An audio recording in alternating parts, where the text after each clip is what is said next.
আরেকটি মাসালা হলো, অনেক সময় দেখা যায় আমরা 4 রাকাত পরে পরে একটি দোয়া পড়ি, সুবহানাজিল মুলকি ওয়াল মালাকুতি। 4 রাকাত পরে যে দোয়াটা পড়ি, এটা কি হাদিসের মাধ্যমে, হাদিসের মধ্যে বর্ণিত কোনো দোয়া কিনা? জি না, এটা হাদিসের মধ্যে বর্ণিত কোনো দোয়া না।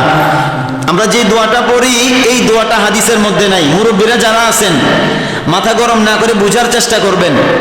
আমরা তো, আপনি আগে যেটা জেনে এসেছেন সেটাই কিন্তু ইসলাম না। ইসলাম কোনটা? কোরআন ও হাদিসের মধ্যে যেটা থাকবে এটাই ইসলাম। আমার বাপ দাদারা যেটা করেছে সেটা কোনোদিন ইসলাম হতে পারে না। আমার বাপ দাদারা না জেনে করেছে, ওনারা ভুলের উপর থেকেছে, মানে আমরা জানার পরেও যদি ভুলে থাকি তাহলে এটা তো আমাদের গুমরাহি হবে। এই জন্য 4 রাকাত পরে পরে আমরা যে দোয়াটা পড়ি, এই দোয়াটা এটা হাদিসের মধ্যে বর্ণিত কোনো দোয়া না। আমরা চাইলে যে দোয়াটা পড়ি এটা হাদিসে বর্ণিত কোনো দোয়া না, এই দোয়াটা আমরা চাইলে পড়তে পারি এই নিয়ত নিয়ে, যেটা হাদিসে বর্ণিত দোয়া না, যেটা কোনো বুজুর্গানে দিনের বানানো দোয়া। এটা মনে করে যদি পড়ি তাহলে কোনো সমস্যা হবে না। যদি মনে করি যে এটা হাদিসে বর্ণিত দোয়া, এটা বাধ্যবাধকতা, এটা পড়তেই হবে, তাহলে এটা বিদআত হয়ে যাবে।